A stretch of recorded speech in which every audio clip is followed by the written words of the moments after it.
Introduction. Why doing hard things makes life easier.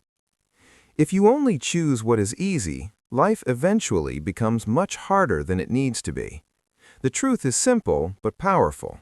When you train yourself to do hard things, life becomes easier to manage, easier to navigate, and easier to improve. Most people believe their struggle is caused by external problems, difficult circumstances, or lack of opportunity, but the real battle often happens inside the mind.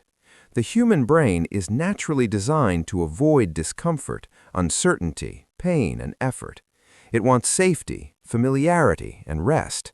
That is why people procrastinate, delay important decisions, and repeat habits that keep them comfortable but unchanged. The problem is that nothing meaningful grows in comfort. Progress does not happen when you constantly choose the path of least resistance. Improvement requires tension, effort, and a willingness to step into what feels difficult. This is not merely a motivation issue, because motivation is unreliable and temporary. It is a decision issue. Real change begins when you stop waiting to feel ready and start acting based on what matters. You do not need to feel inspired before taking action. You need to decide that your future matters more than your current comfort. Once you understand that, your entire life can begin to change. You stop overthinking every move, stop postponing what needs to be done, and stop allowing your potential to waste away. Many people think they are weak because they struggle to follow through, but weakness is not the real problem. The real problem is that they have never learned how to lead their own mind. They have allowed feelings, moods, and hesitation to become the authority. This book is about changing that pattern. It is about teaching yourself to act with purpose, discipline, and clarity, even when your emotions are not cooperating. The goal is not to become emotionless or harsh with yourself. The goal is to become mentally stronger, more reliable, and more in control of your choices. When you learn how to force yourself to do hard things, you stop being ruled by fear and comfort. You begin building a version of yourself that can be trusted. That is where real transformation starts, and it starts the moment you decide that hard things are no longer something to avoid, but something to walk toward. Doing hard things makes life easier because it changes who you become. Every time you face something difficult, instead of avoiding it, you train yourself to become more capable. You build resilience, strengthen your self-respect, and prove to your own mind that discomfort is not dangerous. Most of the problems people struggle with in life are made worse by avoidance. Delayed work becomes stressful work. Difficult conversations become broken relationships. Ignored health habits become serious physical and mental consequences. Fear grows when action is delayed. Pressure becomes heavier when you keep running from it. But when you move toward what is difficult, you reduce the long-term pain that avoidance creates. This is why hard things are so important. They may feel uncomfortable in the short term, but they remove unnecessary suffering from your future. They make you stronger, sharper, and less afraid of life. A person who learns to act despite discomfort does not become fearless, they become disciplined. They understand that fear, doubt, resistance, and hesitation are normal, but they no longer allow those feelings to make decisions for them. That shift creates freedom. It means your life is no longer directed by moods or excuses. It is directed by intention. Over time, this changes everything. Your habits improve because you stop waiting for ideal conditions. Your focus improves because you stop entertaining distraction. Your confidence improves because you know you can rely on yourself. The reason so many people remain stuck is not because they lack talent or intelligence, but because they keep hoping life will become easier without becoming stronger themselves. But life does not become easier on its own. You become stronger, and then life becomes easier to carry. That is the deeper lesson behind discipline. It is not punishment, it is preparation. It is the repeated choice to become the kind of person who can handle discomfort, pressure, and responsibility without collapsing into delay. Once you understand that, you stop asking life to get easier and start asking yourself to get stronger. That is the moment your growth becomes real. And from that point forward, every hard thing you choose becomes an investment in a better, more powerful future. Tell your brain you're doing it, not asking. One of the biggest mistakes people make is treating their own mind like something they must constantly negotiate with. They wake up and ask themselves whether they feel like getting up. They sit in front of work and ask whether now is the right time to begin. They think about exercise, difficult conversations, or meaningful goals and quietly ask their brain for permission to act. But the brain, by default, is not designed to push you into challenge. It is designed to protect energy, avoid discomfort, and keep you within what feels safe and familiar. So when you ask your brain whether it wants to do something hard, the answer will often be no. That is why so many people stay stuck. They are not lacking ability, they are simply letting comfort vote on every decision. Real strength begins when you stop asking and start telling yourself what is going to happen. Instead of saying, "Do I feel like doing this?" you say, "I am doing this." That small shift in language creates a major shift in power. The moment you remove negotiation, you remove many of the excuses that usually delay action. You stop giving fear room to grow. You stop waiting for the perfect mood, the perfect energy, or the perfect timing. You make a decision and move before doubt has the chance to build a case against it. This is how disciplined people operate. They do not ask whether something feels right in the moment. They ask whether it is right for the life they are trying to build. If it is, they do it. That does not mean they always enjoy it. It means they understand that action matters more than temporary feeling. When you begin speaking to yourself this way, you start reclaiming authority over your own life. You begin to understand that your brain is not the boss unless you allow it to be. You are the one responsible for setting direction. You are the one responsible for what happens next. And if you want growth, progress, and change, that leadership must start from within. You cannot keep handing control to your emotions and then wonder why your life lacks consistency. Strength starts when your inner voice becomes clear, firm, and decisive. Not hopeful, not uncertain, not dependent on mood, but direct. This is what we are doing. The discipline of telling your brain what to do instead of asking it is not about being cruel to yourself. It is about being honest about how progress actually works. Most people wait to feel ready before they take meaningful action. They think fear must disappear first. They think motivation must arrive first. They think confidence must come before effort. But in reality, readiness rarely comes before action. Action creates readiness. Movement creates confidence. Repetition creates discipline. If you keep waiting to feel prepared, you may wait forever. Your mind will continue offering reasons to stay where you are because staying the same feels safer than stepping into uncertainty. That is why mental leadership matters so much. It means you make decisions based on values and goals rather than passing emotions. When the alarm goes off in the morning, you do not lie there debating whether to get up. You say, "Get up now." When you have committed to exercise, you do not ask your body whether it feels strong enough. You begin the workout because you said you would. When you have a task to complete, you do not sit around hoping for inspiration. You start because delay never improves anything. This way of living builds self-respect.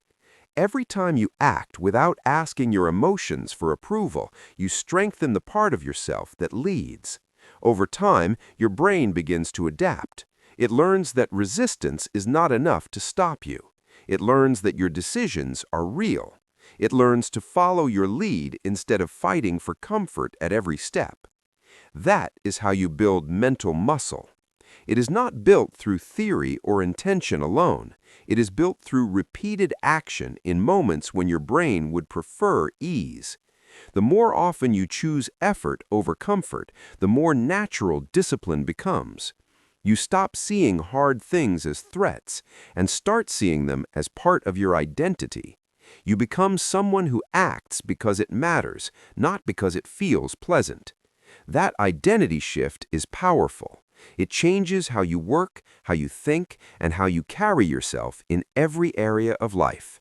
When you stop asking your brain for permission, you also begin to understand something deeper. Your feelings are not always aligned with your goals. There will be days when your mind offers resistance, laziness, fear, doubt, and excuses all at once. There will be moments when your emotions try to convince you that avoidance is reasonable. But if you want to grow, you have to learn that those emotions do not deserve the final word. They can speak, but they cannot decide. That is what mental maturity looks like. It means you stop living on autopilot. You stop burning your energy on unnecessary inner debates. You stop checking how you feel every few minutes and start focusing on what needs to be done. And as you build that habit, something important happens. Hard things begin to lose their power over you. You stop fearing challenge the way you used to. You stop seeing discomfort as a warning sign and start seeing it as evidence that growth is taking place. This is what most people never learn. They train themselves to avoid discomfort so often that even small effort starts to feel overwhelming.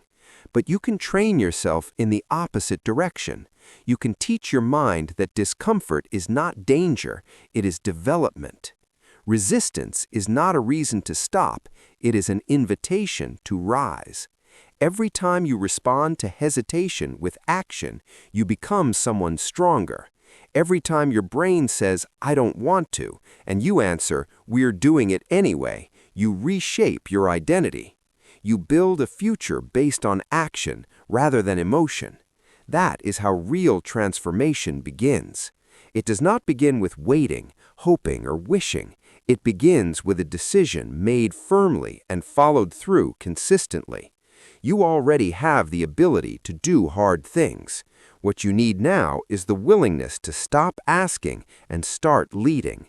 Once you do that, your life changes from the inside out. Stand up the moment your mind says wait. The moment your mind says wait is often the exact moment you need to move. That small pause does not seem dangerous at first. It feels harmless, almost reasonable. It shows up like a quiet suggestion telling you to hold on a little longer, think a little more, or start a little later. But that moment matters more than most people realize. In that brief space between intention and action, your future direction is being shaped. Your brain is naturally wired to protect you from effort, discomfort, risk, and uncertainty. It does not always know the difference between something harmful and something simply difficult. Because of that, it often reacts to challenge as if challenge itself is a threat. It tells you to wait, not because waiting will improve your life, but because waiting feels safer in the short term. The problem is that every time you obey that hesitation, you strengthen it. You teach your mind that resistance has authority. You show yourself that delay is acceptable. And when delay becomes acceptable, progress becomes inconsistent. The first time you listen to that internal pause, it may cost you only a few minutes, but repeat it often enough, it becomes a habit. And habits built on hesitation slowly shape a weak and reactive life. This is why immediate action is so powerful. When your mind says wait and you move anyway, you interrupt the old pattern. You prove that hesitation does not control you. You show your nervous system that discomfort can be faced rather than avoided. You reclaim the power of decision from the part of your mind that prefers safety over growth. This does not require dramatic courage every time. Sometimes it looks small. It means getting out of bed when your body wants 5 more minutes. It means opening the laptop instead of staring at the task. It means making the phone call, having the conversation, taking the walk, starting the workout, writing the first page, or stepping into the room you wanted to avoid. The action itself may seem ordinary, but the principle behind it is life-changing. You are teaching yourself to move before fear gets organized. You are refusing to let a passing mental suggestion become a lasting pattern. That is how change begins. Not later, not when your emotions improve, but in the exact second your mind says not yet, and you answer with movement. Every breakthrough in life is built on this ability to act before hesitation grows roots. Most people think they need more time, more clarity, or more confidence before they can begin. But what they often need is simply motion. Delay creates illusion. The longer you sit still, the larger the task begins to look in your mind.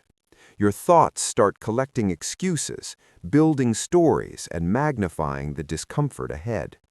What was originally a simple action becomes a heavy emotional burden because your brain has had time to create resistance around it. This is why moving quickly matters.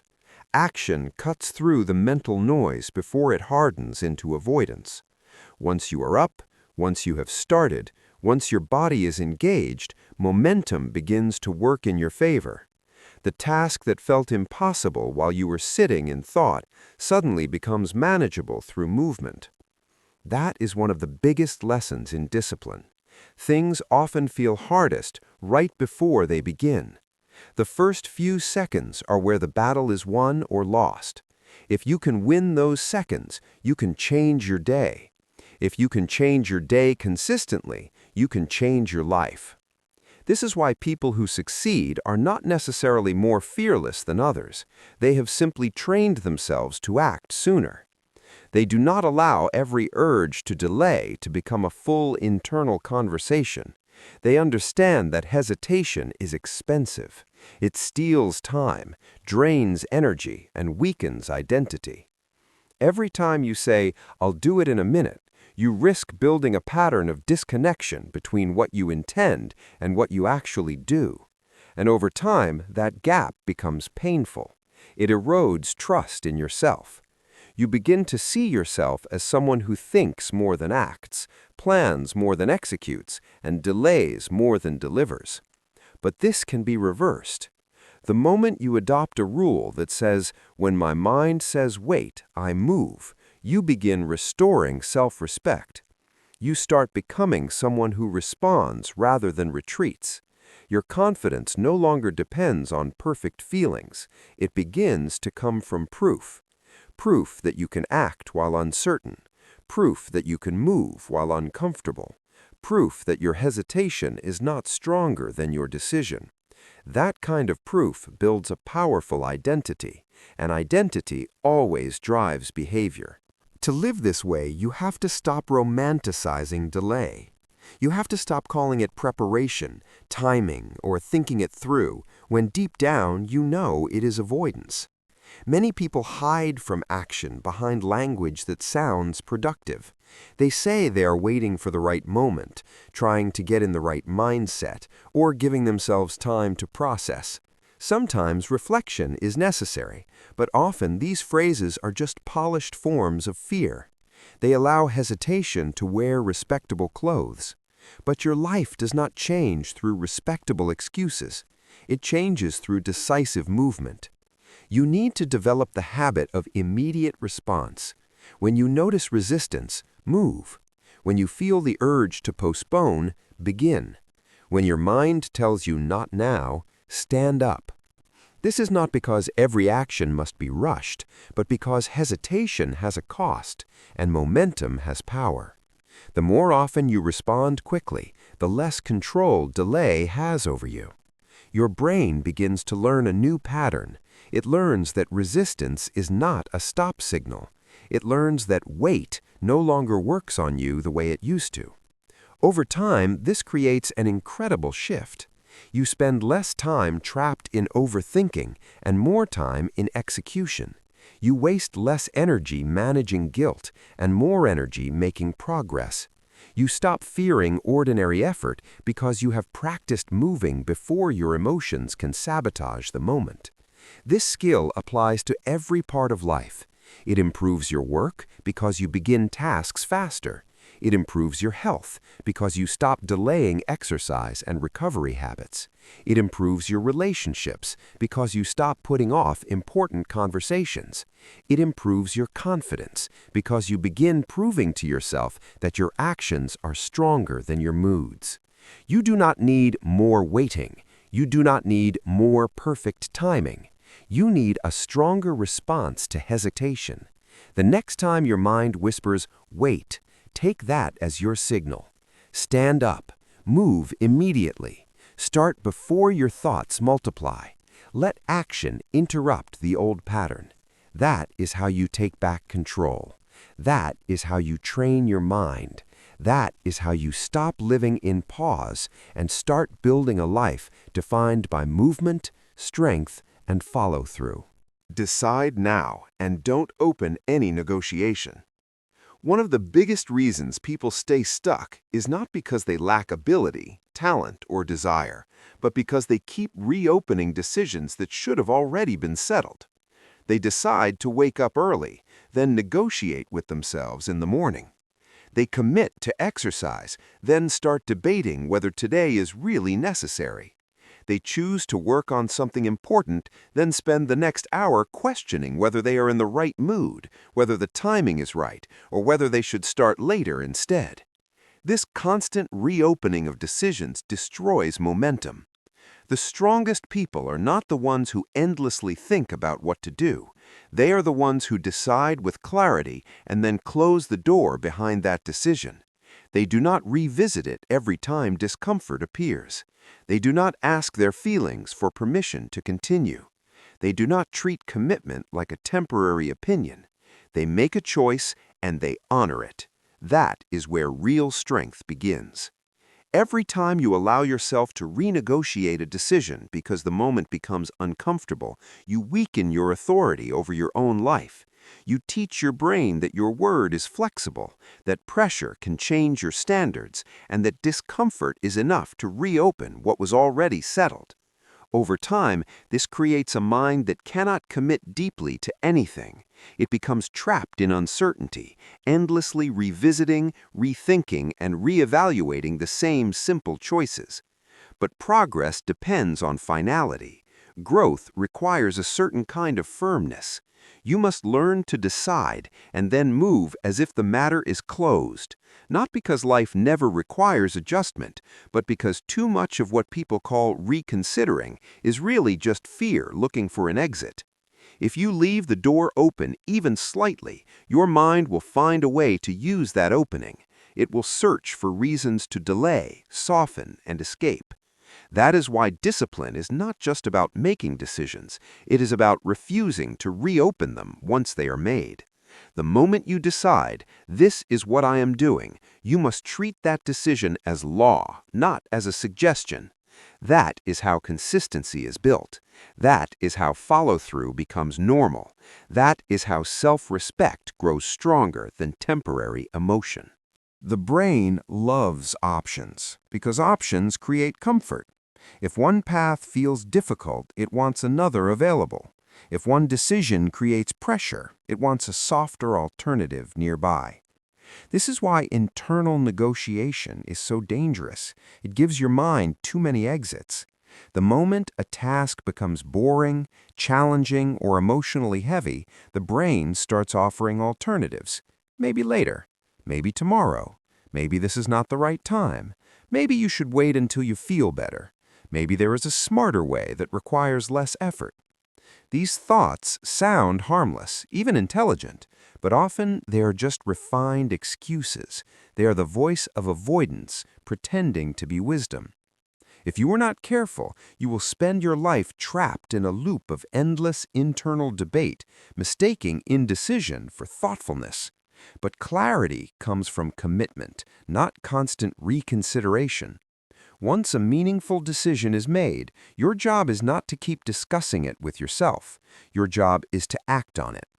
This applies to every serious area of life. If you decided to improve your health, then act like that decision is final. If you decided to finish a project, then stop checking whether you still feel excited about it. If you decided to have a hard conversation, stop waiting for the perfect emotional window. If you decided to build discipline, then stop negotiating with comfort every time it offers a softer option. The more often you hold the line on your own decisions, the more your mind begins to trust you. It learns that your choices mean something. It learns that discomfort does not change direction. It learns that your standards are not temporary. This creates personal certainty, and personal certainty is one of the strongest foundations of self-discipline. Without it, every challenge becomes a debate. With it, challenges still exist, but they no longer get to vote. You stop living in reaction to your moods and begin living in alignment with your values.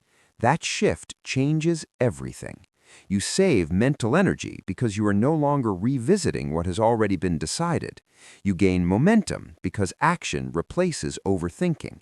You develop peace because a settled mind moves with less internal conflict. And most importantly, you build integrity. You become someone whose word has weight, even when spoken only to yourself.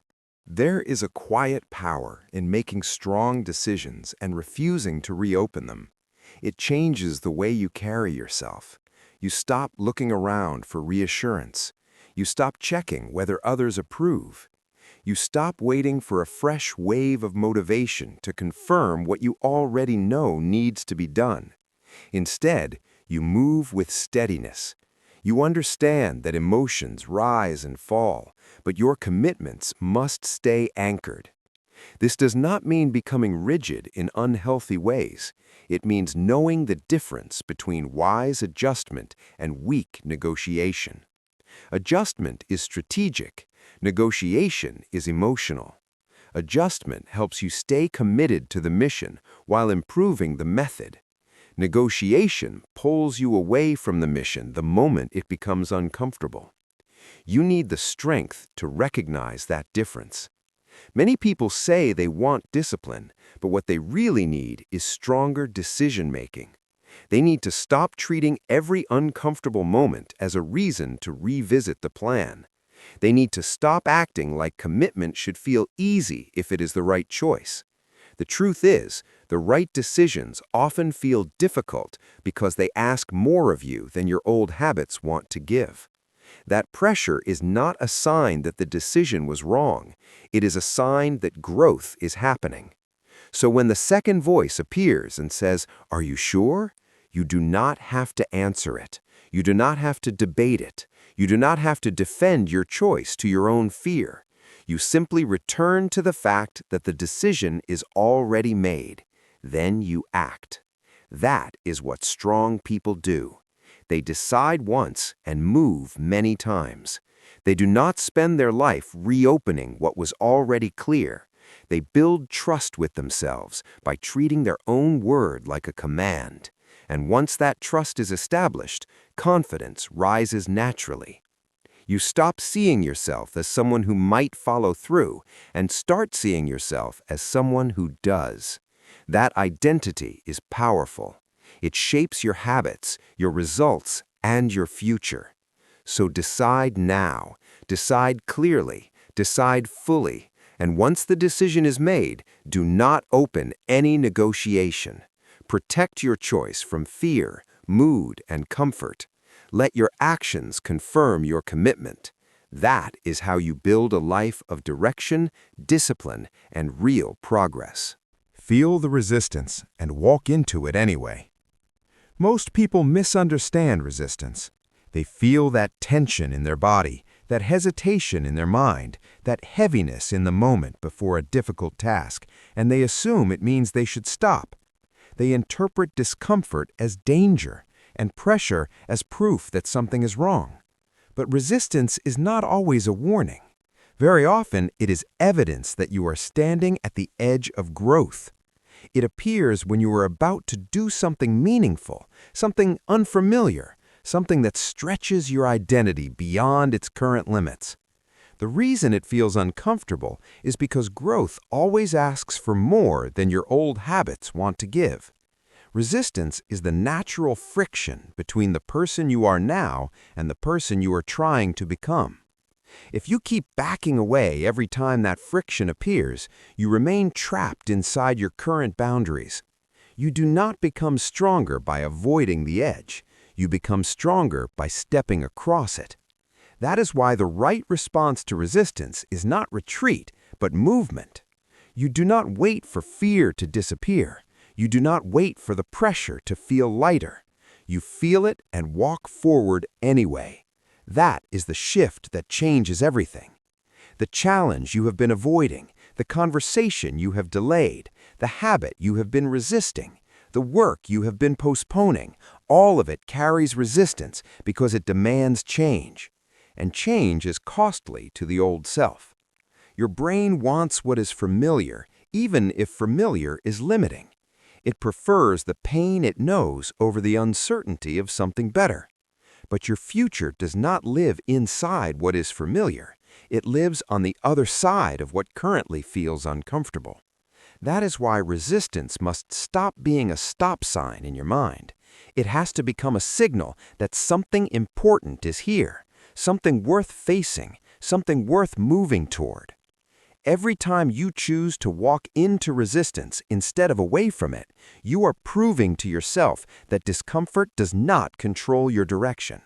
You are training your mind to understand that pressure is survivable, that uncertainty is not fatal, and that the things you fear often lose their power the moment you confront them directly.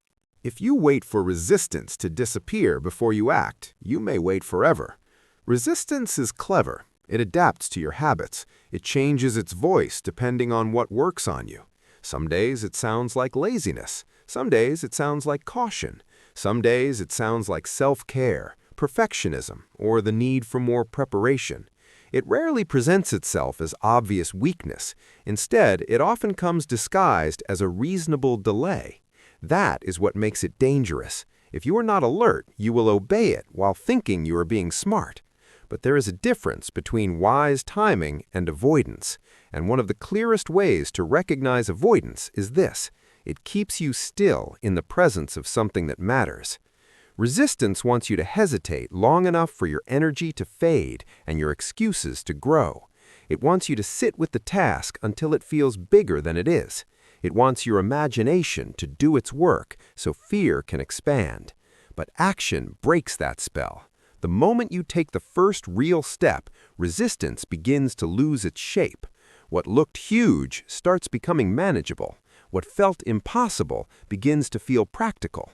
The tension that seemed overwhelming weakens once movement begins. This is why courage is not the absence of fear. Courage is acting while fear is still present. It is speaking when your voice shakes. It is starting when you still feel uncertain. It is continuing when part of you wants relief more than growth. That is how confidence is built, not through thinking about difficult things, but through facing them while they still feel difficult. The mind learns through evidence. Every time you act in the presence of resistance, you give your mind a new lesson. I can handle this. And that lesson matters. It changes how you respond next time. You stop treating every hard moment like a crisis. You begin to recognize resistance as a familiar visitor, not a ruler. You understand that discomfort often means you are exactly where you need to be. It means you are no longer living on autopilot.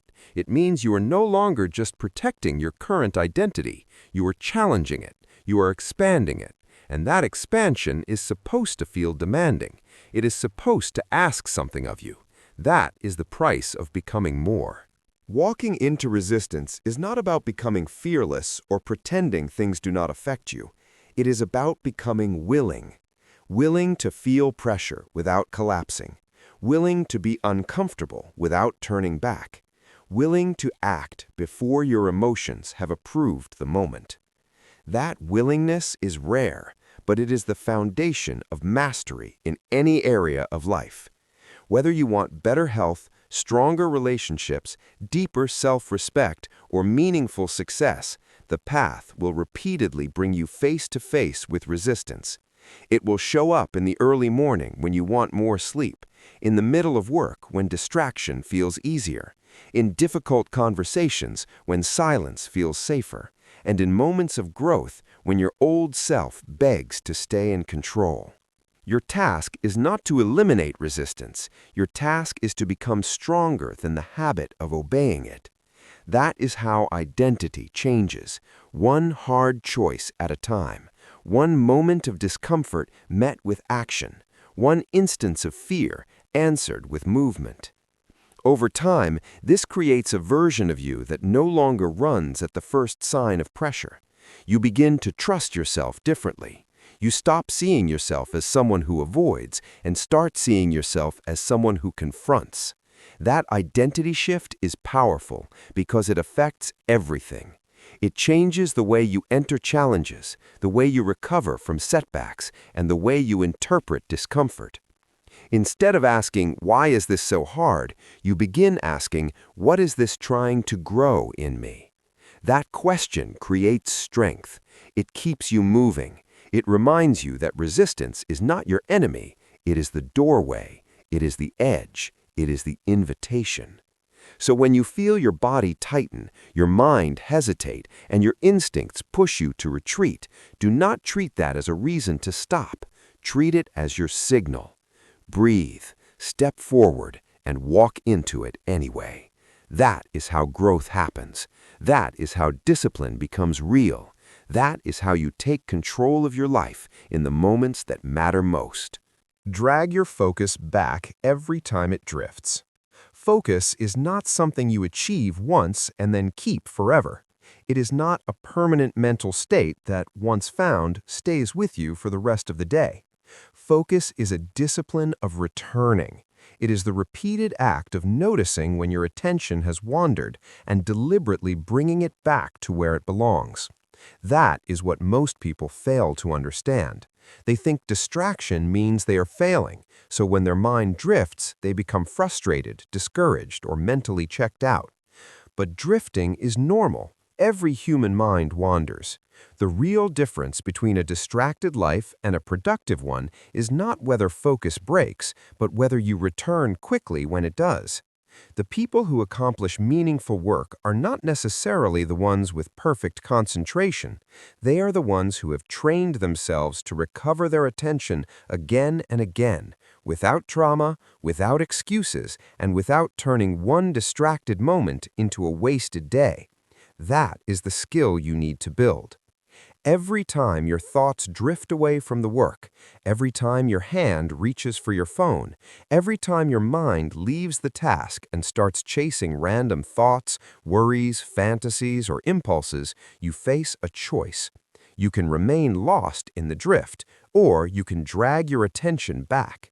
That moment of return is where discipline lives.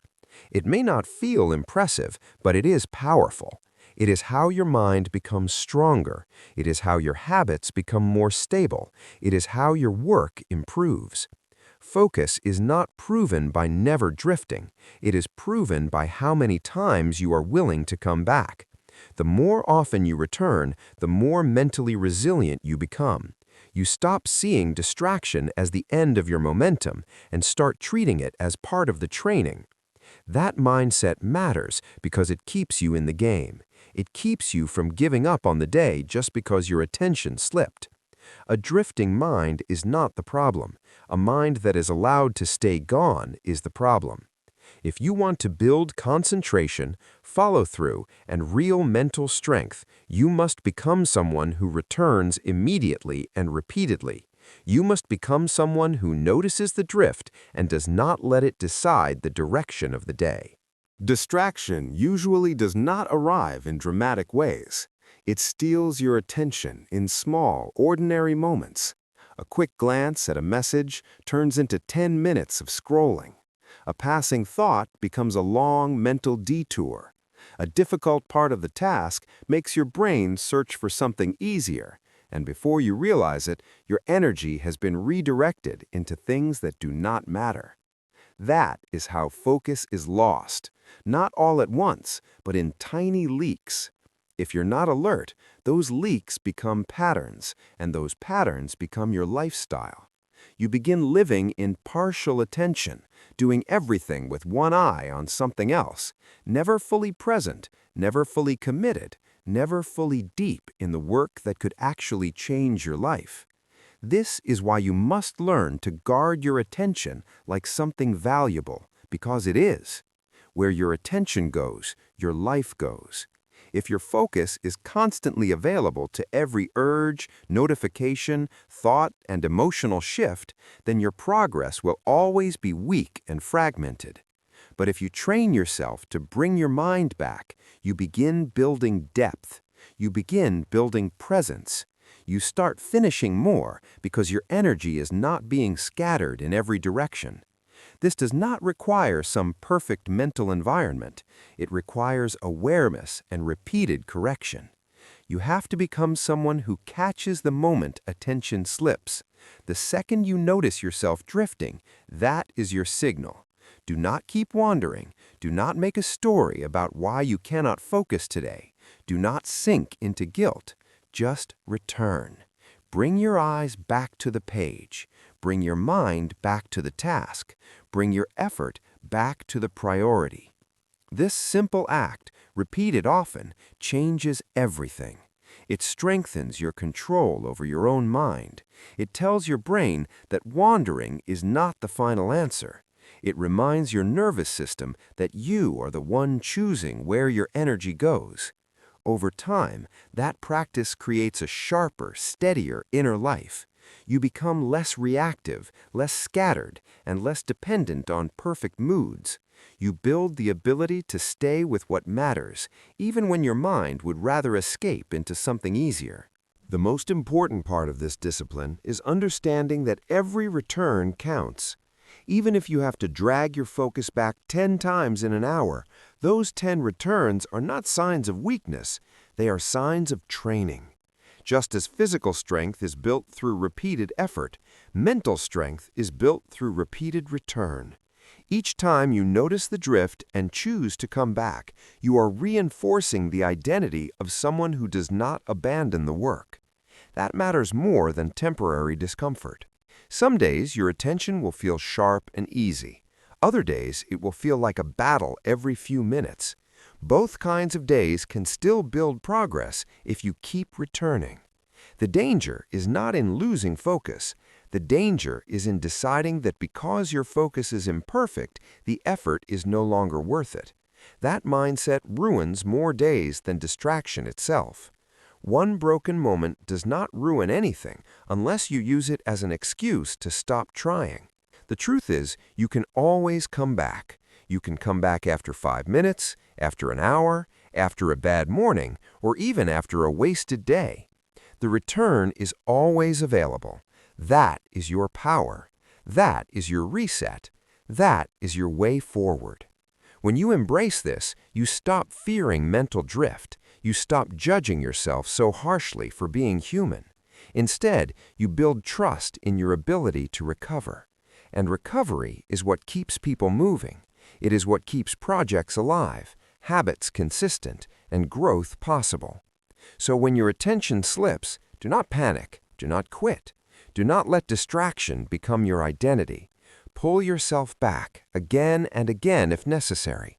Return to the sentence, the task, the conversation, the workout, the plan, the promise. Return with calm, with firmness, and without negotiation. This is not glamorous work, but it is foundational. It is how mastery is built in real life, one moment of presence at a time, one interruption resisted at a time, one deliberate return after another, until your mind learns a new pattern. No matter how often it drifts, you will always bring it back. That is focus. That is discipline. That is how real growth begins. Do the task even when you hate it. One of the clearest signs of real discipline is the ability to do what needs to be done even when you do not like it, enjoy it, or feel naturally drawn to it. Anyone can work hard when the task is exciting, meaningful, creative, or emotionally rewarding. Anyone can show up when they are energized, inspired, and in a good mood. But life is not built only on enjoyable moments. Progress often depends on boring, repetitive, uncomfortable, frustrating, and emotionally draining work. The people who move ahead are not the ones who only give effort when the task matches their preferences. They are the ones who have trained themselves to act beyond preference. They understand that growth is not always hidden inside the work they love. Very often, it is hidden inside the work they resist the most. The task you hate may be the one that teaches you patience. It may teach you consistency, humility, focus, endurance, and emotional control. It may expose your weaknesses in ways that exciting work never does. That is why it matters. If you only do what feels good, you become dependent on feeling good.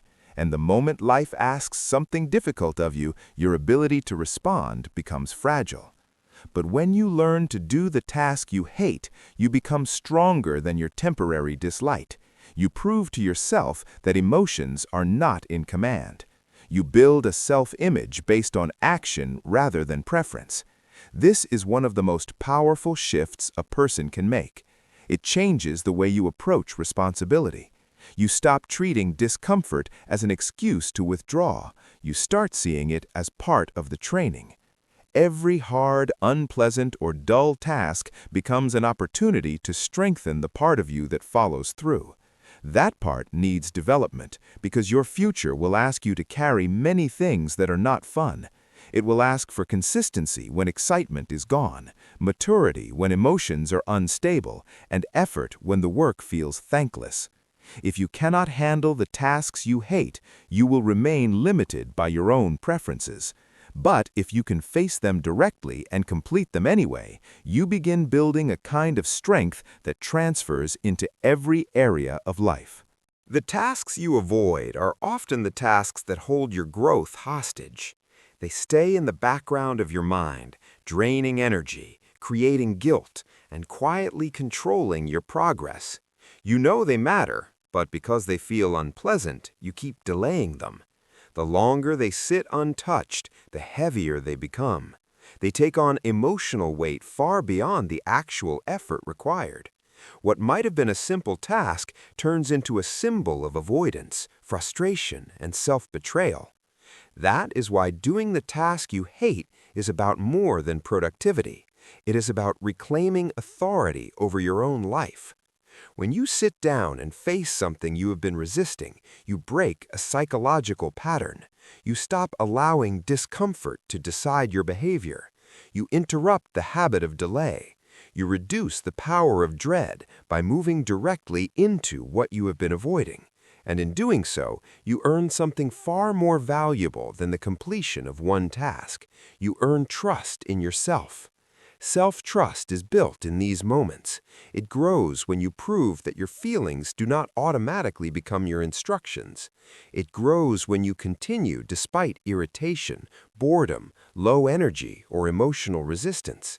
This is where emotional toughness is formed, not in dramatic moments, but in quiet ones, when nobody is watching and you are faced with something you do not want to do. You can either walk away and strengthen avoidance, or stay and strengthen character. Most people underestimate how much their life is shaped by these ordinary moments. The email you do not want to send, the report you do not want to finish, the cleaning you do not want to do, the workout you do not want to start, the skill you do not enjoy practicing yet. All of these become training grounds. They reveal whether you are being led by purpose or by mood. If you avoid them long enough, avoidance becomes your identity.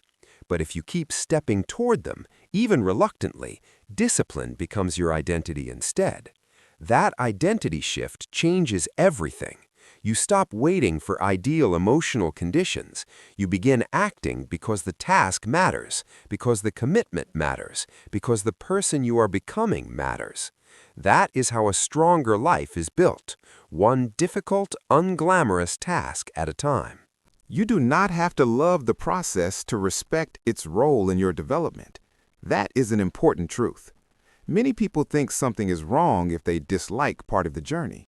They assume that if they were truly on the right path, they would enjoy every step. But that is not how growth works. Some of the most valuable work in life feels slow, tedious, repetitive, and mentally exhausting. Some of the habits that build the best future are not exciting at all. They are simply necessary. The real question is not whether you enjoy the task. The real question is whether you are willing to complete it because it serves a greater purpose.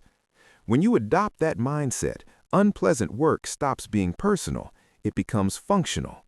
It becomes part of the structure that supports the life you want. You begin to understand that the task itself may be temporary, but the discipline you build through doing it stays with you. That is why these moments matter so much. Every time you complete work you dislike, you build inner stability. You become someone who can be counted on, especially by yourself. You no longer need constant inspiration to make progress. You become your own source of pressure, structure, and consistency. There is a deep kind of confidence that comes from knowing you can do what needs to be done without emotional enthusiasm. It is not loud confidence. It is quiet, grounded, reliable confidence.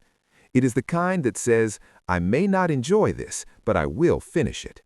That mindset makes you dangerous in the best possible way. It makes you dependable under pressure. It makes you capable when others quit. It gives you the edge that only comes from discipline practiced in discomfort.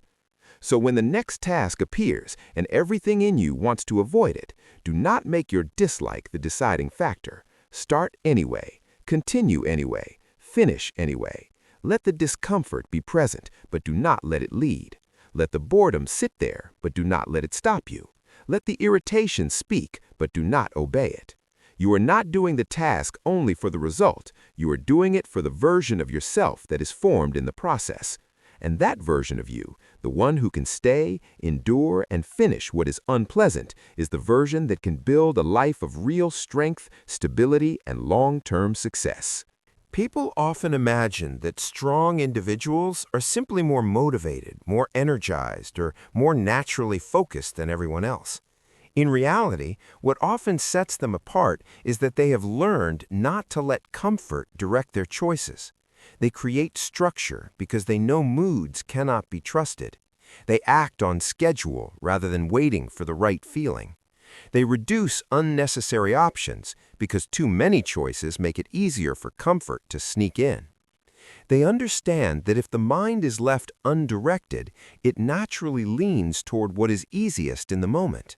That is not a personal failure, it is human nature. But maturity means not allowing natural impulse to become your life strategy. If you always follow the path of least resistance, you may feel temporary relief, but you will quietly pay for it with lost progress, reduced self-respect, and unrealized potential. That is why shutting down comfort requires both awareness and speed. Awareness helps you notice when ease is trying to take over. Speed helps you interrupt it before it becomes a full internal negotiation. The longer you debate whether to do the hard thing, the more likely comfort is to win. So the answer is not endless self-conversation. The answer is movement. You stand up before the excuses get stronger. You begin the work before your mood gets involved. You follow the routine before laziness has time to decorate itself with logic. This applies everywhere. To your work, where comfort tells you to delay deep effort. To your health, where comfort offers convenience over discipline. To your relationships, where comfort encourages silence instead of honest conversations. To your growth, where comfort persuades you to stay who you are instead of risking transformation. You do not overcome this by becoming harsh or robotic. You overcome it by becoming intentional. You decide in advance what matters, and then when comfort appears, you already know what to do. You do not ask whether the easier path sounds appealing. Of course it does. The question is whether that path serves the person you are trying to become. If the answer is no, then you shut it down and move forward anyway. This way of living creates a major identity shift. When you stop allowing comfort to lead, you begin to trust yourself more deeply. You become someone who acts from purpose rather than impulse. You become someone who can feel the pull of ease without automatically obeying it. That is a powerful form of freedom. Most people think freedom means doing whatever feels good in the moment, But that kind of freedom often leads to dependence on comfort and weakness under pressure. Real freedom is the ability to choose what is right, even when what is easy is available. Real freedom is having enough self-command to stay aligned with your values when convenience is calling your name. When you build this kind of discipline, your standards become stronger and your life becomes more stable. You stop drifting with every emotional shift. You stop needing daily motivation to keep your word. You develop routines, habits, and responses that protect your goals from your temporary moods. And over time, this creates results that look almost effortless from the outside, but are actually built on hundreds of moments where you chose structure over softness. That is what people often do not see. They admire the result without understanding the daily decisions behind it. Those decisions matter. They are made in silence, in ordinary moments, in times when no one else would know if you gave in. That is when character is built. That is when you decide whether comfort will be your servant or your leader. So the next time comfort starts whispering, catch it early. Do not let it build a home in your mind. Do not let it frame delay as harmless. Act before it gains momentum. Follow the schedule. Keep the promise. Start the task. Finish the effort. Protect your standards while they are still strong. You do not have to eliminate comfort from life, but you do have to keep it in its place. Rest when it is planned. Recover when it is earned. But never let comfort become the authority over your future. That future will be built by your willingness to move before ease can pull you backward. Shut down comfort early, and you will keep your power, your direction, and your ability to keep growing no matter what you feel in the moment. Catch yourself thinking soft and interrupt it fast. You do not lose your edge all at once. You rarely fall behind because of one giant mistake or one dramatic failure. More often, decline begins in the mind through small, weak thoughts that are allowed to stay too long. These thoughts sound harmless at first. They come dressed as comfort, self-protection, or temporary relief. They tell you that you can ease off a little, lower the standard just for today, delay the hard thing, or settle for less effort than you know you are capable of giving. This is what soft thinking looks like. It is not always loud or obvious. In fact, its real danger is that it often sounds reasonable. It feels kind. It feels soothing. It tells you what you want to hear when you are tired, discouraged, or under pressure. But if you allow those thoughts to remain unchallenged, they begin shaping your behavior. What starts as a quiet internal suggestion becomes a lowered standard. That lowered standard becomes a repeated action, and repeated action becomes identity. This is why it is so important to catch soft thinking the moment it appears. If you do not interrupt it quickly, it gains influence. It begins changing how you interpret effort, discomfort, and responsibility. You stop seeing challenge as necessary and start seeing it as optional. You stop seeing discipline as your standard and start seeing it as something to return to later. That shift can quietly damage every area of your life. The body follows the mind, and your behavior will always move toward the story you allow yourself to believe. So if the story in your mind becomes softer, your actions will become softer too. You will begin skipping what matters, postponing what builds you, and accepting less from yourself without even realizing how much ground you are losing. This is why awareness matters so much. You must learn to monitor the quality of your inner dialogue. You must become sharp enough to notice when your thoughts begin leaning toward excuses, comfort, and self-justified weakness. And the moment you notice it, you must interrupt it. Not later, not after you sit in it for an hour, immediately. Because mental weakness spreads when it is tolerated, but it shrinks when it is challenged. Soft thinking often arrives in familiar phrases. It says, "You've done enough for today." It says, "It's not that important right now." It says, "No one will notice if you skip this once." It says, "You're too tired to push." It says, "You can start fresh tomorrow." These thoughts are dangerous not because they are always false in a technical sense, but because they usually appear at the exact moments when growth requires the opposite response. They show up when you need to stay consistent, when you need to finish, when you need to hold the standard, and when the easiest thing to do would be to back off. That is why you cannot judge your thoughts only by how pleasant they sound. You have to judge them by where they lead. Do they make you stronger or softer? Do they move you closer to your values or away from them? Do they sharpen your discipline or weaken it? Those are the real questions. Many people let soft thoughts stay because they confuse them with self-care.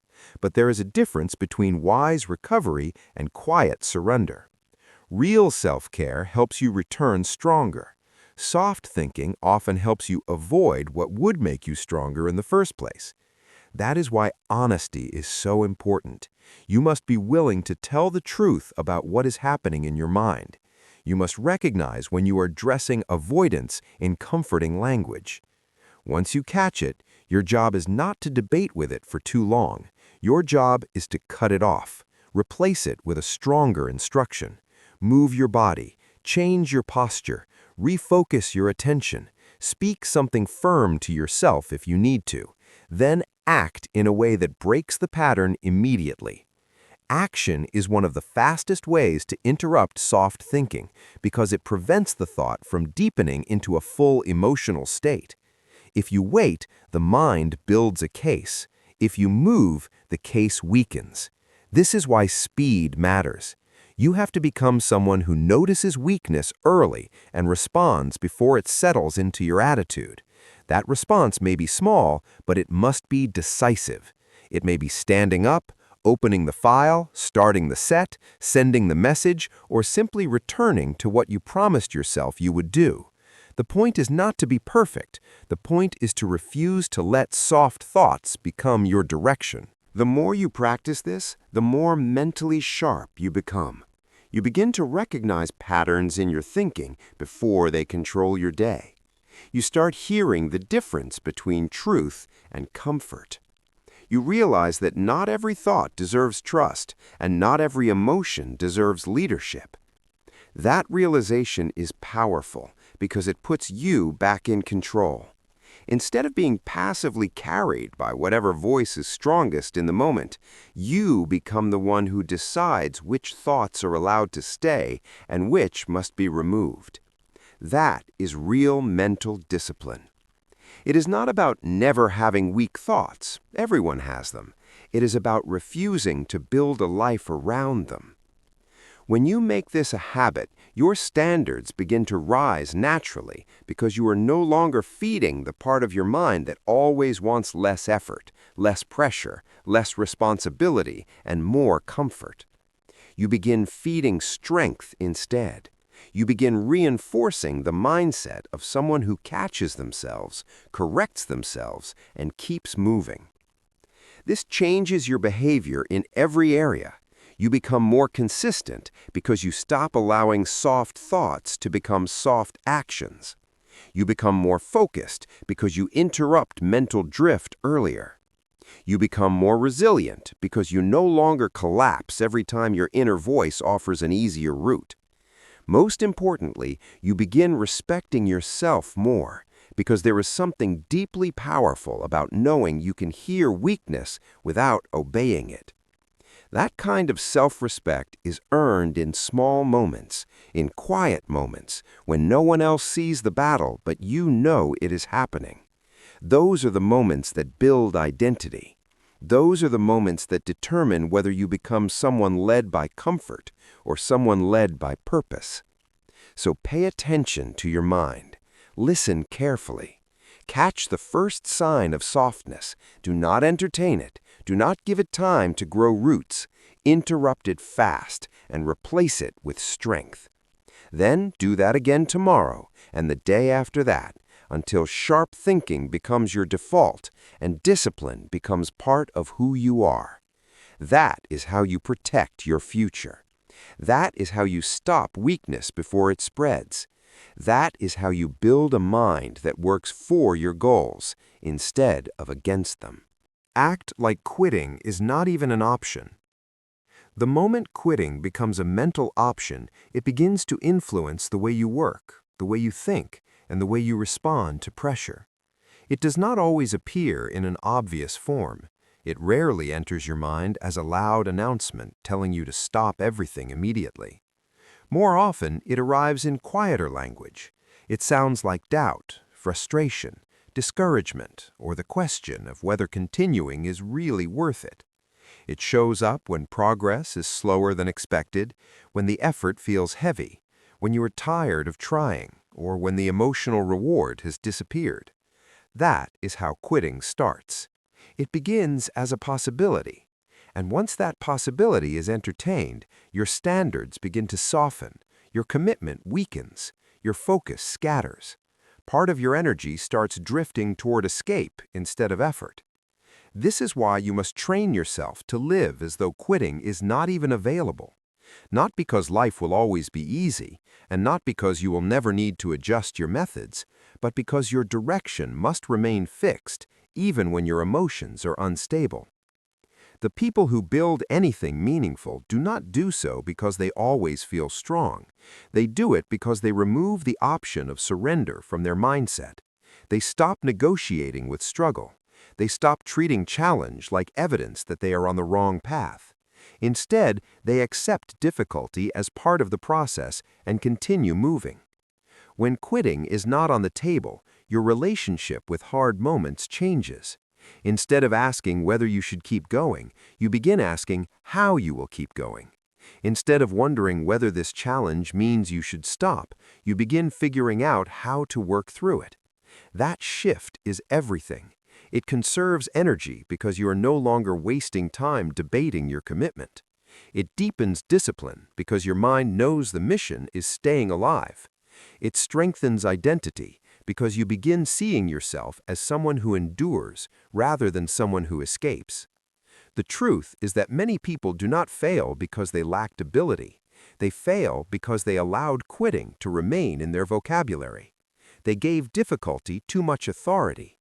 But if you decide that quitting is not even a category in your life, your actions begin to reflect that certainty. You become more focused, more stable, and more dangerous in the best sense of the word, because your effort is no longer fragile. This mindset does not mean you become rigid, blind, or reckless. It does not mean you ignore reality or refuse to make wise changes. There is a difference between changing your approach and abandoning your purpose. Strong people know how to adapt without surrendering. They may rest, adjust strategy, seek help, slow down, or change the method, but they do not disconnect from the goal the moment things become painful. That is what it means to act like quitting is not an option. It means the mission remains, even when the route changes. It means your identity stays tied to completion, not convenience. You must reach a point where your promises to yourself become more powerful than your temporary emotions. You must stop treating your lowest moments like they should have final authority over your future. Everyone has hard days. Everyone has moments of doubt. Everyone reaches points where the pressure feels unfair and the progress feels invisible. But those moments do not get to decide who you are unless you allow them to. The strongest people are not people who never feel weak. They are people who have trained themselves not to obey weakness. They know that the feeling of wanting to quit is often just a passing emotional storm, not a final truth. They know that if they can endure that moment without giving in, they come out stronger on the other side. This is how resilience is built, not in comfort, but in the exact moments when giving up would be easiest. Every time you continue through frustration, you strengthen the belief that you can handle more than you thought.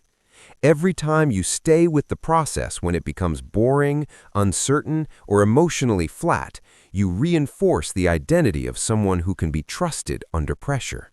That matters more than talent. Talent can impress, but commitment carries things to completion. If you want to become dependable, powerful and deeply grounded, then your relationship with quitting must change. It cannot remain a fallback plan. It cannot remain a hidden exit in the back of your mind. It has to be removed. Because the moment your brain realizes there is no easy way out, it starts searching for a way through. And that is when your real strength begins to show. There is something transformative about committing so fully that retreat no longer feels like part of your identity. It changes the way you face challenge. It changes the energy you bring into your work, your habits, and your goals. You stop acting like someone testing the waters and start acting like someone building a life. That seriousness creates power. It makes your effort more focused because your attention is no longer split between progress and escape. It makes your decisions cleaner because you're not constantly evaluating whether continuing is still worth it. You already settled that. You already decided that this matters. From there, your task is simple, even when it is hard. Keep going. Show up again. Hold the line. This kind of consistency creates results over time that other people often call discipline, but beneath it is something even deeper. It is identity. It is the belief that you are not someone who disappears when things get difficult. You are not someone who collapses every time the process stops feeling exciting. You are not someone who needs constant emotional reward to remain committed. You are someone who stays, someone who keeps moving, someone who follows through because your word means something. That belief must be reinforced daily, not through speeches, but through action. Through getting up when you are tired, through continuing when the result is delayed, through finishing what you started even after the emotional high is gone. Over time, this becomes who you are. Quitting no longer feels like a serious possibility because you have built too much proof against it. You have shown yourself too many times that discomfort does not defeat you. And once that proof exists, confidence becomes more stable. It is no longer built on temporary success. It is built on your history of staying in the fight. So if you want a stronger life, stop letting quitting remain a hidden option. Remove it from your language. Remove it from your identity. Remove it from your daily response to difficulty. You may adapt, rest, and learn, but you do not abandon. You do not fold. You do not walk away from what matters simply because it became hard. You act like the path forward is the only path available, and then you keep walking it. That is how people become unshakable. That is how goals become realities. That is how a person stops hoping for change and becomes the kind of person who makes change inevitable. Finish what you start, no matter how you feel.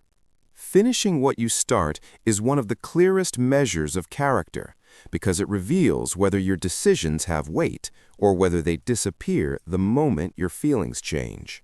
Starting is easy for many people. Starting feels exciting, full of possibility, and often supported by fresh energy. In the beginning, almost everything feels lighter because the idea is new and the emotions are strong. But life is not shaped by beginnings alone. It is shaped by completion. It is shaped by what you do after the excitement fades, after the task becomes repetitive, after the effort feels heavier than expected, and after the emotional reward begins to disappear. That middle and final stretch is where most people lose their edge. They begin with good intentions, but once the process becomes demanding, they slow down, lose urgency, and quietly detach from the commitment they made. That is why finishing matters so much. It proves that your word means more than your mood. It proves that your standards remain intact even when your emotions are unstable. It proves that you are not someone who only works well when things feel good, but someone who can carry effort all the way to the end. Every unfinished task leaves behind more than an incomplete result. It leaves behind a message. It tells your mind that stopping is acceptable, that your promises are flexible, and that discomfort is enough to interrupt your direction. If that message is repeated often, it begins shaping identity. You start to see yourself as someone who almost follows through, someone who intends well but fades under pressure, someone who gets close but rarely closes. That identity is dangerous because once you believe it, your behavior begins to match it. But this can be changed. The moment you commit to finishing what you start, regardless of how you feel, you begin rebuilding self-trust. You stop measuring your effort by emotion and start measuring it by commitment. You train yourself to complete what you began, not because every task is exciting, but because completion builds strength. Completion closes loops. Completion creates results. Completion teaches your mind that your actions do not shut down just because discomfort appears. And over time, that becomes one of the strongest forms of confidence a person can have. The confidence of knowing that they can rely on themselves all the way through. The truth is that most of life's rewards do not come from starting, they come from staying. They come from enduring the parts no one praises, the slow parts, the boring parts, the frustrating parts, the parts where your energy is low and your attention is tired. Those are the moments that reveal the quality of your discipline. Anyone can make a promise in a powerful moment. Anyone can commit when motivation is high. But the question that defines your future is much deeper.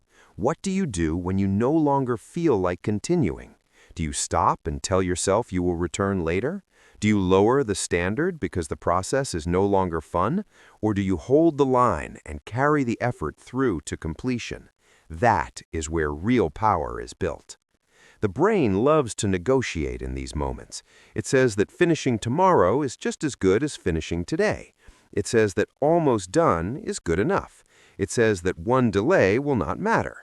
But every delay matters because it shapes the relationship you have with your own word. If you keep giving yourself permission to stop early, your mind begins expecting escape as part of every challenge. It starts looking for exits instead of solutions. That weakens discipline at its roots. On the other hand, when you keep showing yourself that you finish, especially when you do not want to, something powerful begins to form inside you. You develop reliability. You become stable under pressure. You stop panicking when the process gets uncomfortable because you know discomfort does not automatically lead to quitting anymore. That is the difference between people who drift and people who build. Builders complete.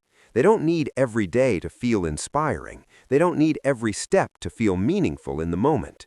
They understand that meaning often comes after the effort, not before it. They understand that what looks small today may become a major foundation tomorrow. That is why they finish the workout, finish the call, finish the page, finish the project, finish the conversation, finish the habit, finish the plan. They know that completion compounds. It builds momentum, self-respect, and results all at once. It turns intention into reality. It transforms potential into proof. And it creates a life that moves forward because the person living it has learned not to walk away halfway through. This principle applies to everything you have read so far. If Chapter 1 taught you to stop asking your brain for permission and start leading it with a clear decision, then finishing what you start is where that leadership is tested. If Chapter 2 taught you to move the moment your mind says wait, then finishing is how you prove that movement was not temporary. If Chapter 3 taught you to decide and refuse negotiation, then completion is the natural outcome of a decision you refuse to reopen. If Chapter 4 taught you to feel resistance and walk into it anyway, then finishing is what happens when you stay with the task even after resistance continues to speak. If Chapter 5 taught you to drag your focus back every time it drifts, then finishing is the result of returning enough times to bring the work to the end. If Chapter 6 taught you to do the task even when you hate it, then finishing is the evidence that your feelings did not become your authority. If Chapter 7 taught you to shut down comfort before it takes the lead, then finishing is what becomes possible once ease no longer controls your standards. If Chapter 8 taught you to catch yourself thinking soft and interrupt it fast, then finishing is the action that confirms you chose strength instead of softness. If Chapter 9 taught you to act like quitting is not even an option, then finishing becomes inevitable because someone who truly removes quitting from their identity learns to stay until the work is done. In that sense, this final chapter is not separate from the others. It is their full expression. It is where all the earlier principles come together into one standard. You begin, you continue, and you complete. Not when it is easy. Not only when the conditions are good, not only when your emotions cooperate. You complete because you said you would. That is the deepest form of discipline. It is not about being perfect. It is about being faithful to your own commitments. It is about becoming someone whose effort can be trusted to last beyond inspiration. Once you understand that, your life changes because your goals stop being dependent on feelings and start becoming grounded in behavior. And behavior repeated long enough becomes destiny. There'll be many times in life when the final stretch feels heavier than the first. In the beginning, your energy may carry you. In the middle, your habits may support you. But near the end, often all that remains is character. That last push matters. It is where your identity speaks louder than your emotions. It is where your standards either hold or collapse. A lot of people can do the first 80% of the work. Fewer can do the final 20 when there is no excitement left, no audience watching, and no easy emotional reward waiting. But that final part is often where the result is secured. It is where excellence separates itself from mediocrity. It is where the difference is made between almost and done. You must train yourself to respect that final stretch. You must become someone who does not coast when the finish line is close. You do not say, "This is enough," when you know it is not. You do not stop because the pressure has increased. You do not walk away because your mind suddenly wants relief. You finish because completion matters more than temporary comfort. This is not about forcing perfection into every detail. It is about refusing to abandon responsibility simply because the task no longer feels rewarding. It is about carrying your effort with integrity until the work is truly complete. When you live this way, a quiet confidence begins to grow in you. It is not loud or arrogant. It is stable. It comes from evidence. It comes from knowing that when things get difficult, you do not automatically disappear. You stay present. You stay committed. You stay in the process long enough to bring it home. That kind of confidence changes how you approach everything. You stop fearing long projects because you trust your ability to finish them. You stop doubting your commitments because you have built proof that you can honor them. You stop needing endless motivation because your standards have become stronger than your shifting emotional state. That is freedom. It means your life no longer rises and falls with your moods. It means your future is no longer being delayed by your temporary discomfort. It means you can move with purpose even when energy is low, because you know completion is not a suggestion in your life. It is a standard. To finish what you start, you must also learn to stop glorifying constant new beginnings. Many people stay trapped because they keep starting fresh instead of staying the course. They love the feeling of a new plan, a new routine, a new idea, a new promise to themselves. But fresh starts are not the same as real progress. If you keep chasing the emotional high of beginning while avoiding the discipline of completion, you may feel productive without actually changing your life. Growth is not built on how often you restart. It is built on how often you continue. There is maturity in staying with the same commitment long enough to see it through. There is strength in resisting the urge to abandon the slow path for something that simply feels more exciting. Most meaningful results take time. They require repetition, patience, and a willingness to continue through seasons where nothing dramatic seems to be happening. That is why finishing is such a rare skill. It requires a person to think beyond the emotion of the moment and stay connected to the deeper reason they began. It requires remembering that boredom is not failure, fatigue is not defeat, and discomfort is not a command to stop. It requires honoring your values even when your feelings are unstable. This is where many people get lost. They think a lack of emotion means a lack of meaning, but often the work matters most exactly when it feels least exciting. Because in those moments, the work stops being fueled by emotion and starts being fueled by principle. Principle is stronger. Principle lasts longer. Principle builds the kind of person who can create a meaningful life instead of merely dreaming about one. So do not keep looking for another beginning every time the current path gets hard. Stay with the one you are on if it still matters. Finish the chapter you are writing. Finish the habit you began. Finish the promise you made. Finish the version of the day you planned before emotion stepped in. Let your life be marked not by endless enthusiasm, but by deep completion. That is where trust is built. That is where maturity grows. That is where your future begins to take solid shape. The ability to finish also changes the way you view yourself in moments of weakness. Instead of seeing low energy as the end of your effort, you start seeing it as a condition you can work through. Instead of treating boredom as proof that something is wrong, you begin to recognize it as a normal part of sustained effort. Instead of making every emotional dip into a major identity crisis, you stay grounded. You say to yourself, I can still complete this, even if I do not feel strong right now. That self-talk matters. It reinforces the truth that your action does not need to wait for emotional perfection. In fact, some of the most important growth in your life will happen when you move without perfect feelings. It will happen when you complete tasks while tired, while uncertain, while uninspired, and while no one is praising you. Those are the reps that change your identity. They prove that your standards are real. They prove that your commitments have substance. They prove that your future is being built by something deeper than motivation. And the more often you complete under those conditions, the more mentally solid you become. You stop fearing rough days because rough days no longer have the power to stop your momentum entirely. You know how to keep moving. You know how to finish. That skill is invaluable because life will not always give you ideal circumstances. There will be noise, stress, setbacks, confusion, emotional heaviness, and unexpected obstacles. If your discipline only works in perfect conditions, it is not discipline at all. Real discipline functions in imperfect conditions.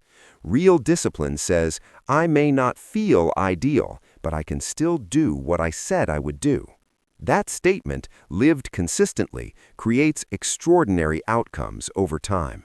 It produces reliable work, stronger habits, deeper confidence, and a steadier life. Not because everything becomes easy, but because you become dependable. In the end, finishing what you start is about integrity. It is about alignment between your words and your actions. It is about whether the promises you make to yourself are real or symbolic. It is about whether your goals are simply ideas that sound good in your head or commitments that shape your behavior in reality. Integrity is not built in public. It is built in the private moments where no one would know if you stopped, except you. It is built when you could postpone, but choose to complete. It is built when the task is dull, but you stay with it anyway. It is built when your mind offers excuses and you answer them with action. That is the kind of integrity that creates a powerful life, because it means your future is being built by someone who can be trusted. Trusted to continue, trusted to endure, trusted to complete. Once you become that person, everything changes. Your goals stop feeling distant because your habits support them. Your confidence stops feeling fragile because it is rooted in evidence. Your mind becomes quieter because there is less conflict between what you say and what you do. You begin to carry yourself differently because you know your word has weight. That is one of the greatest forms of strength a human being can build. So from this point forward, let this be your standard. You finish what you start, no matter how you feel. You do not wait for better emotions. You do not hand authority to hesitation. You do not let discomfort rewrite your commitments. You begin with intention, you continue with discipline, and you complete with integrity. That is how potential becomes reality. That is how habits become character. That is how a person transforms their life from the inside out.